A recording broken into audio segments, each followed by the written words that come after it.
नाज़रीन किराम अस्सलामु अलैकुम वरहमतुल्लाहि वबरकातुह। आज हमारे हिंदुस्तान के अंदर नवी ज़िल-हिज्जा है, यानी अरफात का दिन, अरफे का दिन जिसको कहा जाता। और सऊदी अरबिया में क्योंकि एक दिन वहाँ आगे चल रही है तारीख़, तो वहाँ कल था यौम अरफा। यौम अरफा की बहुत बड़ी फ़जीलत है। हुज्जाज किराम अरफात के मैदान में हज का सबसे बड़ा जो फ़र्ज़ है, जिसको रुकने आज़म कहा गया है, यूँ कह सकते हैं जिसकी बुनियाद पर इंसान हाजी बनता है, तो वो रुकन कल अदा किया गया था। तो खुशनसीब हैं वो लोग जो अल्हम्दुलिल्लाह वहाँ पर पहुँचते हैं। मगर एक वीडियो जो अगर वाकई सच्ची है, और ये हमारे सैयद साहब हैं, सैयद आसिम मियाँ साहब क़िबला, उन्होंने मेरे पास भेजी है। मैंने जब देखा तो वाकई मैं बड़ी हैरत में पड़ गया, बड़ा अफसोस होता रहा बहुत देर तक देखते हुए, और मैं बार बार इसको देखता रहा कि आखिर क्या वाकई ऐसा ही हो सकता, वहाँ पर ऐसे भी कुछ लोग हो सकते हैं कि किस्मत के सिकंदर होते हैं वो लोग जो कि हज करने के लिए जाते हैं, जो उन मकामात मुक़द्दसा तक पहुँचते हैं, और वहाँ पहुँचने के बाद यौम अरफा कितनी बड़ी फ़जीलत है इसकी, कितनी बड़ी फ़जीलत है, लेकिन वहाँ जाने वाला ये ताश के पत्ते खेलते नज़र आ रहे हैं।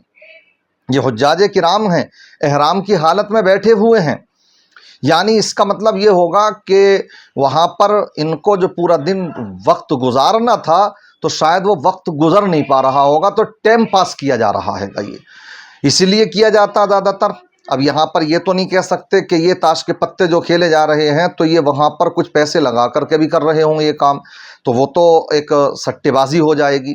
लेकिन इसकी तवक्को नहीं की जा सकती, हो सकता है टाइम पास करने के लिए। क्या हो गया आखिर? ये वो जगह थी जहाँ पर इंसान अब पहुँच रहा है तो वहाँ टाइम पास नहीं हो पा रहा है। अरे वो तो वो जगह है कि इंसान एक मरतबा कलमा अगर पढ़ ले तो उसका सवाब कितना मिलता है, इसका मैं और आप अंदाज़ा नहीं लगा सकते हैंगे। एक एक कदम पर जब इन 5 दिनों के अंदर हुज्जाज किराम चलते हैं तो अल्लाह तबारक व तआला 7-7 लाख नेकियां अता फरमाता है। अफसोस कि वहां जाने के बाद में भी किसी को ताश पत्ते याद आ रहे हैं।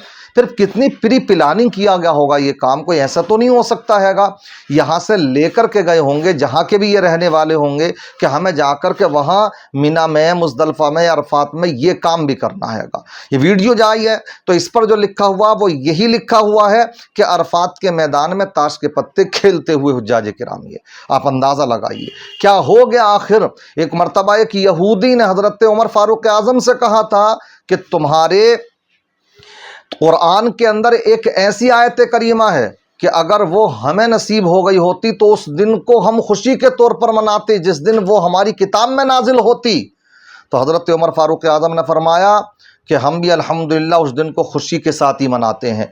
क्यों? इसलिए कि वो आयत करीमा अल-यौम अकमलतु लकुम दीनकुम व अतममतु अलैकुम निअमती व रदीतु लकुमुल इस्लाम दीना, जिसमें हमारे दीन के मुकम्मल होने का अल्लाह ने बयान फरमाया है।